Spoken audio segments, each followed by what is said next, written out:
corniest sources of inspirations for songs, that you only see in movies.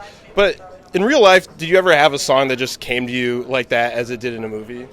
A couple times. I mean, a lot of times when I write a song, it's a matter of me thinking about something for a long period of time. But I like Fat was something that came to me immediately, because I remember I was watching the Michael Jackson Bad video on TV, like the world premiere, and I immediately thought, Fat. Like, they're walking through the turnstiles on the subway. Like, what if this guy was like 900 pounds and couldn't get through the turnstiles? And before the video was over, I had a concept for the video. And you're like, give me a pencil and pad right now. But that's the exception to the rule. Usually it's like me thinking about it, like, what are the variations on a theme that I can explore, But yeah, it's nice when something comes to you spontaneously.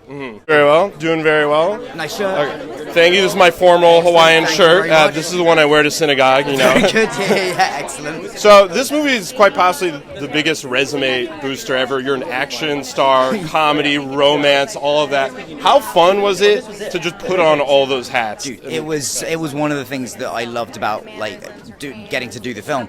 Every day I was getting to either do a fight scene or a song and dance number or just a comedy with Rainn Wilson or Evan or whoever. So yeah, it was just like reading this. You just go, oh, this will be really fun. Like to make this will be really fun.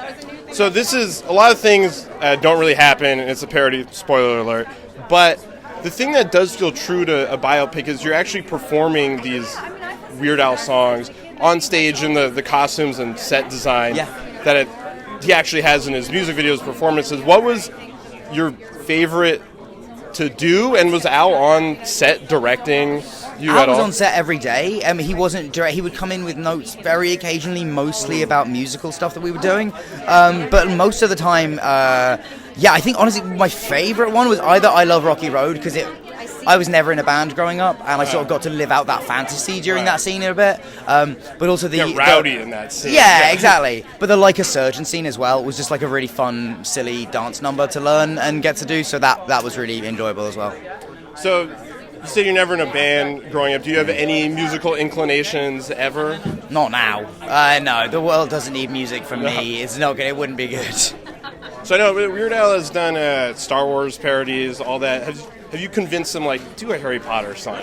Come on, man. I haven't. I'm almost surprised it hasn't happened anyway, just because, I guess Potter does feel like it's pretty rich ground for parody. But I guess not yet. But, I'll slip a word in. Well, maybe one day. So last question is, what is your favorite Weird Al song ever that's not in the movie? Maybe a deep cut. It's not the deepest cut, but there's a song called Bob, which is Palindrome. The Palindrome song. That's what Tommy said too. Oh, sorry, I swore it. Strike that from the record. Yeah, strike the record. I just. Oh yeah, okay. I didn't even get through the whole word, so it's fine. All right, this is a family-friendly program here. Sorry. But Weird Al doesn't swear. He doesn't. Yeah, I know. It's true. I do, unfortunately. I grew up on film sets, so I swear like a sailor. Well, you're English. And I'm English, so it's charming when I do it. Right. But no, it's Bob. Yeah, it's just so clever and brilliant and catchy, and I like to memorize weird, complicated things, so that's on the list. Great. Well, thanks so much, Daniel. It was a pleasure meeting you. Thank you very much. You too. Yeah, excited to see the movie. Thank you very much. Awesome. Hope you enjoy it. Right. Hi, Lynn. How are you? Good. How are you? Good. So nice to see you. So you have a lot of really hilarious, really amazing memories with Weird Al. Prior to this film, what kind of memories did you guys make on set? What was that whole experience like? Well, the making of this movie was like a blur. I don't know if you heard. They made this movie in 18 days. So I was there for a morning, a glorious morning, and I got to see how hilariously committed Dan was to the role and how spot on Evan Rachel Wood is as Madonna, and that's about it. And I got to hug Al. But it was like this. I was like, oh, they're running and gunning. This is like a Roger Corman, super fast. And I think that energy shows in the movie. It really is just wham bam biopic, at breakneck speed. You are a very well-rounded, very intelligent man. What did the making of this movie teach you about life? What did you learn from it and from Al? Oh, God. Well, I think what Al has taught me in my life, I could cry talking about it, because when you're a fan of someone for so long and then you're lucky enough to call them your friend, it's like being, I feel like I'm friends with Santa Claus. How could you possibly be real, and how can we possibly know each other? So I'm just happy to show up for him, and I'm hopeful all his fans will show up for him, because we've all been fans for generations now. I love it. Thank you so much. Thank you. Okay, so this is kind of uncharted territory. It's a parody biopic of a real person. When you were developing this idea, was there any pushback saying just make it more of a normal biopic, or were you reined in at all? What was that like? No, the whole thing started from like a fake movie trailer that we'd made for Funny or Die about 12 years ago. And the whole conceit from the jump was like, I had this idea that I wanted to do a fake biopic trailer about someone who's still alive. And like biopics are usually kind of loose with the facts. I wanted to completely make this story up. This is made up? Really? So I reached out. I had actually reached out to Al through a friend, through Patton Oswalt, just to get his blessing. And he was like, I want to collaborate with you on this. I'd never met him before. And so like from the very beginning, from that trailer, and then obviously 10 years later when we started developing the script, it was always, going to be made up. What was Al's initial reaction and enthusiasm like, and did that meet your expectations, exceed, or where? Oh, it totally met my expectations, yeah. I mean, the reason I reached out to get his blessing to do it in the first place is because it felt like the kind of idea that Weird Al would do. Right. So, I mean, collaborating on it, it made so much sense. So, what was the challenge of, it started as, it's a funny sketch idea, right? But it's extended into this entire movie, which is really challenging in comedy to keep the joke going for 90 plus minutes. So maybe what were the biggest difficulties and hurdles of getting it made into a movie? I mean, I think that when we first we first tried reverse engineering the trailer into a movie, and the trailer's a little more of just like a straight rock biopic parody. With the movie, we wanted to be a little bit more surprising. So it was taking some things from the trailer, throwing it out. Like Madonna's still in it, but her relationship to Al in the trailer, it's more like a June Carter Cash type thing. In the movie, we've turned her into like a Bond villain, basically. So it was, it was taking those moments in the trailer, just sort of paring them down to like what's most essential, and then trying to come up with a really unique story that's, not just such a straight biopic parody, that goes to some really bizarre places, so it doesn't get stagnant and just feel like we're doing a paint by numbers, So, last question is, at least Madonna was kind of in Weird Al's life, but as far as I know, Pablo Escobar wasn't, unless I'm missing something. So what was the genesis of that idea to put him as a villain in the movie? That came from the very first conversation I had with Al in 2019 about adapting this into a script. And I believe Al had just binge-watched all of Narcos. And it was just like Escobar was just right there on the tip of his brain, Beautiful. And he was like, I think it'd be really funny if we had a sequence in the movie where I turned into like a John Wick. And, Escobar just makes sense as like a 1980s supervillain. That sounds like a parody of a pitch movie. Like, let Pablo Escobar, I saw it on TV, it's popular, let's do it. The kids love it. Somebody said, I saw someone's tweet a while ago that this movie feels like a fake movie from 30 Rock. Yeah. Where it's like, we got Harry Potter as Weird Al Lemon. Beautiful. Well, it worked, so there you go. All right, thanks so much. I really appreciate it. Awesome. Take care. All right, so you play a young, wayward Mr. Yankovic getting in trouble with polka and accordion and the likes. So, obviously it's a parody of biopics at the beginning of the movies. That tends to happen. You get in trouble. Is there any movie or character or rock star that you look to for inspiration, kind of poke fun of, or was this all, I'm doing Al? It feels like you're doing Al because they get the wig on you and the glasses, and it's just so 70s. But then again, and I've said this a lot, some of the most dramatic scenes that I've ever done as an actor thus far have been for this film. So as much as it is satirical because we're talking about polka parties and accordions, I treated it like this is a real kid that is going through real issues and wants to do something that his father vehemently opposes of. It just happens to be going to polka parties and being a master of the accordion in front of everyone. I mean, there's kind of that, they really treat Al like a rock star in this film, which I think is just wonderful. So you kind of channel that, like, maybe like up-and-coming rock star kind of feel, but it's just, it's really a kid with a passion that, just happens to be playing the accordion. Right. Well, speaking of the accordion, I overheard you saying that you took some lessons, and I have to say that is like the heaviest looking thing I've ever seen. So what was that? Like maybe what were things that were difficult that you didn't think would be so difficult playing an accordion? I mean, the fact that you cannot see one of your hands. Like, Okay. part of... Look, you don't want to ever... like peek over the corner? Or what? You just don't look. You Right, you like, have little gotta divots. trust it, you know? gotta trust it. I mean, part of music is being able to do it without, seeing it. But when you cannot, even when you're learning, like you gotta go up to a mirror, wear it, and then it's everything. It reminds me a lot of playing like a heavy brass instrument because you could play it in marching band if you really felt like it, but it's one of the most unique experiences I've had learning an instrument, and definitely one of the most fun because I never thought that I'd be able to pick up accordion, let alone take lessons for it, and actually be face to face with or on Zoom with an accordion teacher that was really good at it. Like, to take the time to be really good at that instrument takes so much more than I'd even say guitar or drums or bass or anything like that. To become the best, or at least the most famous in a very specific genre. Very specific genre. So how much interaction did you have with Al? Oh, plenty. I mean, he was there every single day of the shoot, and I was able to come in the last 2 days, and I was able to come in the last day as well and feel everyone kind of coming to the end of the filming process and feeling nostalgic and melancholic a little bit, but Al was huge at it. He was a big factor in, the comedy of it, the realness of it, the acting of it, but at the same time, the accordion play. He was there, that big scene we do in the polka party where, I pick up the accordion, I'm playing it for everybody. He was huge in that. He played for us.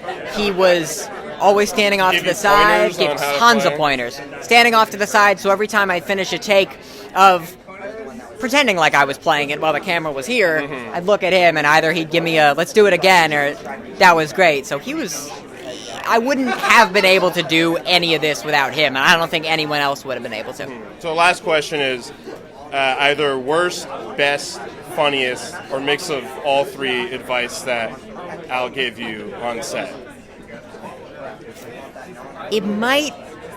I've never had to learn how to pretend to play the accordion because I'd only practiced for a week and I wasn't good enough to play the whole clarinet polka like in the movie. But Al gave me very specific advice on how to look like I'm playing the accordion, and it's a lot of just kind of like the elbow. Really in the elbow, bouncing up and down. All right, kid, you gotta put your elbow up make a little sure, bit. just bouncing the elbow up and down like I'm walking up and down the keys, even though I'm just kind of here just doing that. Great. Well, thanks so much. Really appreciate it.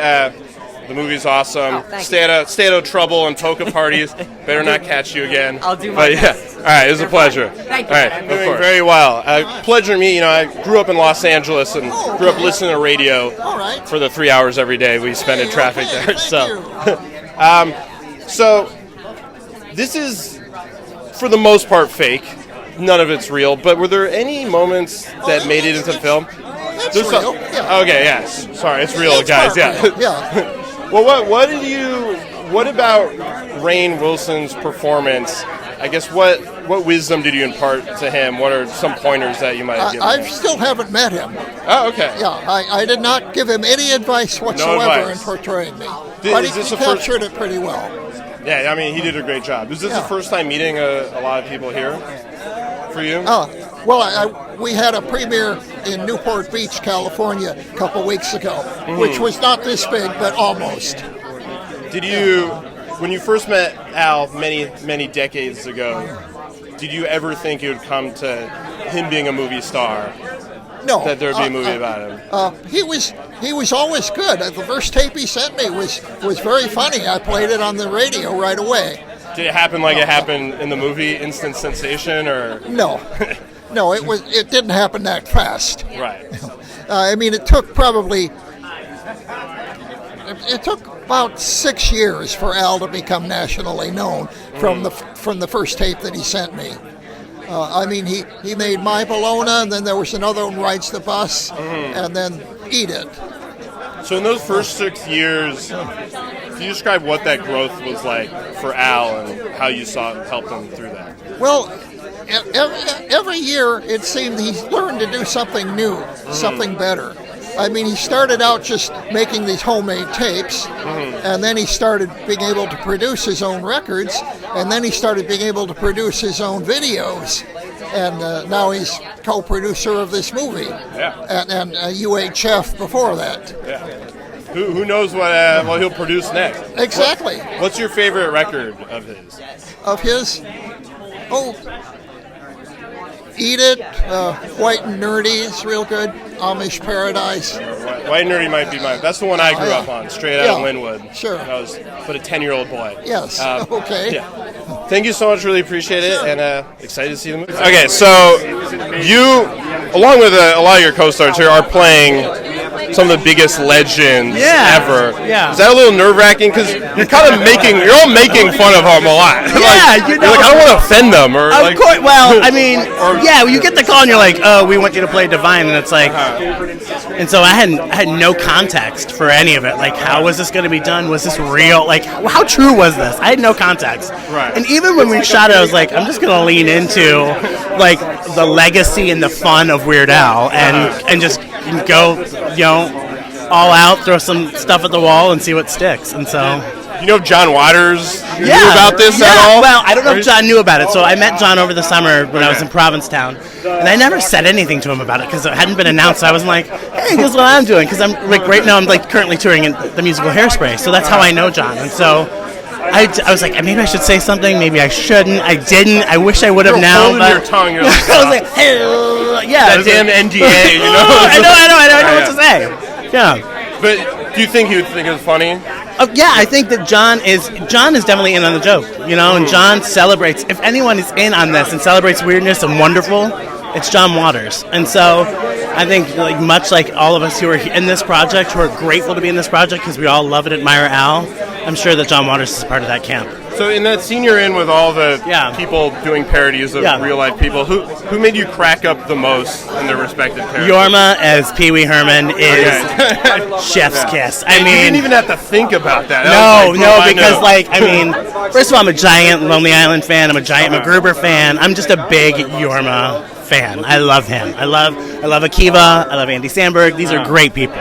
And seeing Yorma on set I couldn't keep it straight. I just couldn't focus. And I was with him in like every shot, group shots, and he's so good in this movie. And so, Yorma for sure is Pee Wee Herman. The best. I thought it was pretty funny too. Really great. I second that. Well, thanks so much. Really appreciate it. Thanks for talking with me. For the movie. Yeah, Thank of you. course. Thank you. Colonel, nice to meet you. Nice to meet you as well. So you played Pablo Escobar in this movie. He's probably the scariest kingpin, most murderous people in history. He was at least up there. How do you go about making that funny? Well, because I really love making fun of narco culture, because I think particularly when somebody's incredibly scary, watching them be really like giddily excited about somebody or something is really funny.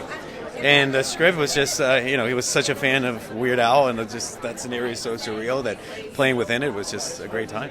So there's probably a lot of Escobars still around out there. Were you ever like, okay, I'm a little scared they might come after me. I gotta make fun of the really boss. Hope they have a sense of humor. But for the most part, I did the show Narcos, and for the most part, I think it's fine, the portrayal. But, once you put on that mustache, put on that belly, and put on that outfit, it's just easy to just put on the accent and do it and rock and roll. So there are a lot of things in this movie that are sort of, coming out of left field. But the inclusion of Pablo Escobar in it. This is the only part that was a real fact. Oh, really? He actually did. Wow. He killed. We can't say killed. Al Yankovic got rid of Pablo Escobar, and not a lot of people know it. He's a hero. They celebrate him in Colombia. I don't want to say the word hero, but it's, the word is out there, as it should. What were your initial thoughts being like, I'm Pablo Escobar in a Weird Al movie? I couldn't wait, man. What a freeing concept. There's nothing... Everybody was so, Eric, the director, was so up for a little improv and a little playing around, and seeing Evan as Madonna while Dan is all dressed up as Weird it's just like it's like somebody asks you what you want to be when you're 5 years old, and then I'm like, I don't know, I want to have a mustache, and then we got to do that. Last question, you said there's a lot of improv and playing around. What of that coming from you made it on screen that was maybe your favorite part? There's a part. Well, I haven't actually seen the film, so maybe my entire part is cut out. I don't know. Yeah. But there's a part where he's very upset at his fellow drug kingpins that they don't get the lines to "Oh Ricky, you're so fine," right? And they mess it up. Very, very. Yeah, it's a very frustrating moment for him. So I hope that made it in. Great. Well, thank you so much. Thank you, very nice to meet excited you. for you to see the movie. It was just Yeah, awesome. thanks. All right.